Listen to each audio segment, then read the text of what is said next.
You may have heard a saying, the time complexity of unordered map is O1 and that of map is O log n, so the former must be faster.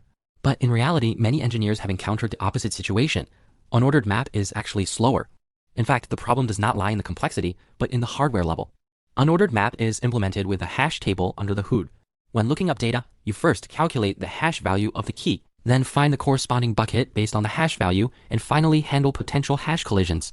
However, memory access here is highly scattered. The buckets of a hash table are not stored contiguously in memory.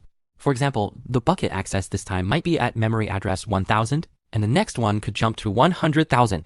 This jumpy access makes it impossible for the CPU to prepare data in advance. And what is the CPU most afraid of? It's cache miss. Unordered map is precisely a cache miss generator. Additionally, there are two hidden overheads. First, rehashing. When the hash table is filled to a certain ratio, it will trigger expansion and reconstruction, requiring the entire hash table to recalculate hash values and migrate positions. Second, collision handling. When there are many collisions, many elements will crowd into the same bucket, and the original O1 time complexity will degrade to ON linked list traversal. On the other hand, let's look at map. It is implemented with a red-black tree under the hood. Although its theoretical time complexity is O log n, it excels in stable and predictable memory access patterns. The nodes of a red-black tree are connected by pointers in memory, but the access path is a fixed binary search path. Adjacently accessed nodes are relatively concentrated in memory, allowing the CPU to preload the cache more effectively.